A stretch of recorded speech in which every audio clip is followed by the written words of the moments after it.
Ninawasalimu wapenzi watazamaji popote mlipo, hamjambo.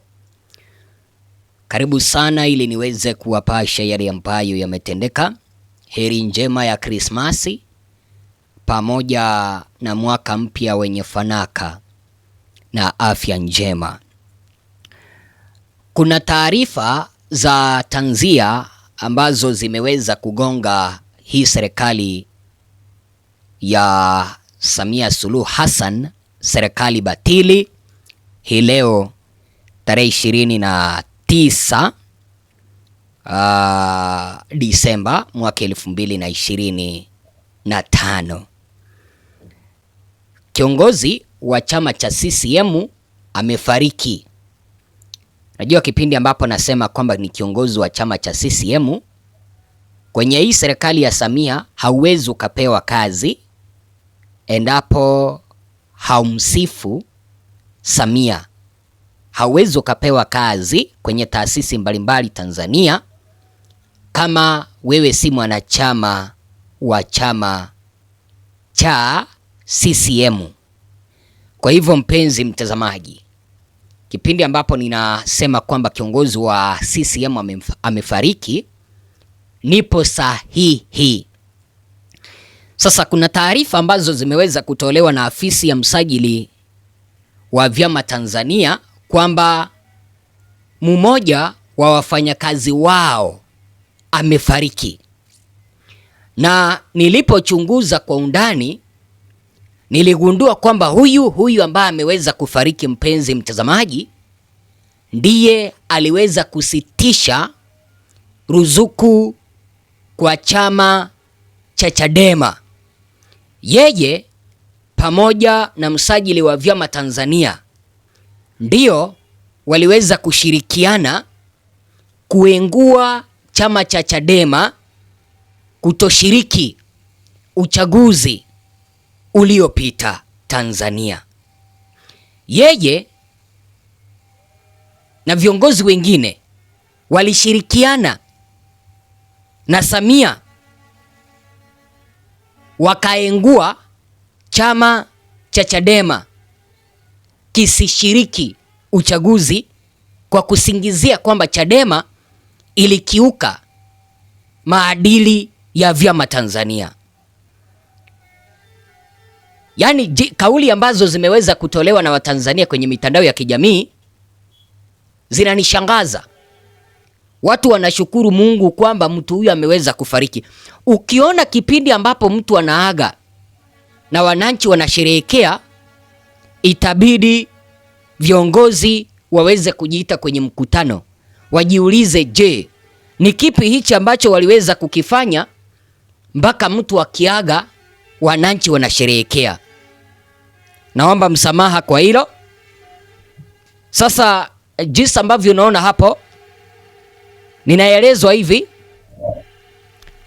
afisi ya msajili wa vyama Tanzania tanzia, Mheshimiwa msajili wa vyama vya siasa anasikitika kutangaza kifo cha ndugu Mbogo Alexander Munubi, aliyekuwa mhasibu mkuu wa afisi ya msajili, aliyefariki ghafla mkoani Dodoma tarehe 28 Disemba mwaka 2025. Mipango ya mazishi inaratibiwa na familia ya marehemu ikishirikiana na afisi ya msajili wa vyama vya siasa. Taarifa rasmi na ratiba ya mazishi zitatolewa kadiri maandalizi yanavyokamilika. Msajili wa vyama vya siasa anatoa pole kwa watumishi wote, familia ya marehemu, ndugu, jamaa, marafiki na wote walioguswa na msiba huu. Mungu awafariji wote katika kipindi hichi kigumu. Tuendelee kumuombea marehemu apumzike kwa amani. Mwenyezi Mungu ailaze roho ya marehemu Mbogo Alexander Munubi mahali pema peponi. Amina. Sasa ninajiuliza, kipindi ambapo walikuwa wanatendea demokrasia Tanzania unajisi, hawakukuwa wanagundua kwamba kipindi kimoja wataondoka duniani? Huyu bwana walishirikiana na msajili wa vyama Tanzania wakanajisi demokrasia Tanzania kwa kuweza kuengua chama cha Chadema kisishiriki uchaguzi. Huyu aliweza kunyima Chadema ruzuku. Huyu ni kiongozi wa chama cha CCM, ndiye amefariki. Kwa sababu kipindi ambapo unapewa kazi na Samia lazima uwe kiongozi wa CCM. Lazima uwe mwanachama wa CCM. Ukiweza kuangalia kauli ambazo zimeweza kutolewa na wananchi, mpenzi mtazamaji, zitakushtua. Kwa nini? Ni kwa sababu ya matendo yao mabovu ambayo waliweza kuyafanya tulipokuwa tunakaribia uchaguzi wa Oktoba tarehe 29 kwa kuengua chama cha Chadema kisishiriki uchaguzi. Mfano, afisi ya msajili wa vyama vya Tanzania, vyama vya siasa Tanzania, wakishirikiana mpaka na huyu mwenye ameweza kufariki, waliweza kusitisha ushiriki wa Chadema kwa kura zilizopita kwa kisingizio cha sheria, kwamba sheria ya vyama Tanzania ama Chadema iliweza kuvunja.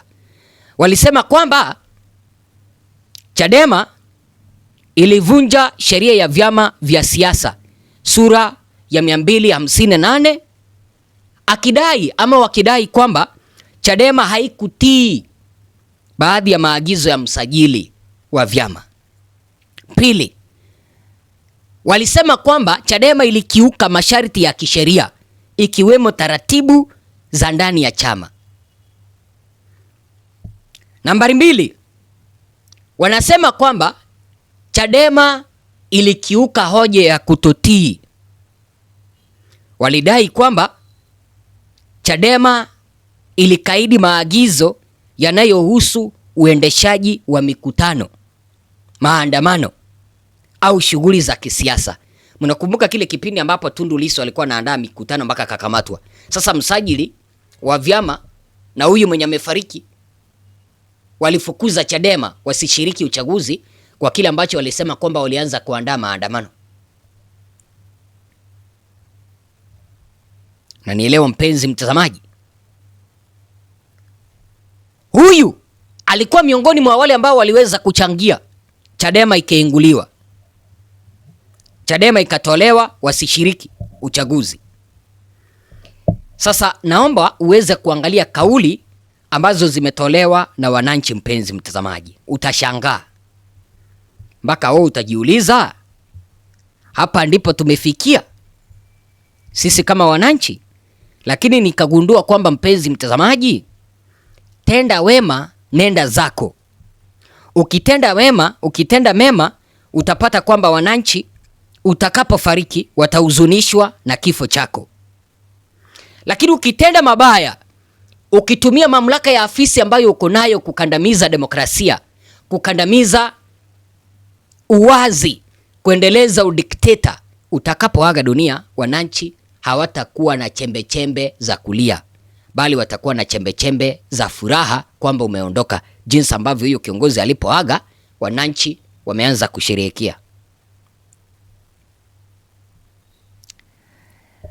Naona uweze kuangalia hapo, huyu anaitwa Devi Debus akasema kwamba huyo ndio chanzo cha matatizo ya kutengeneza ya CDM.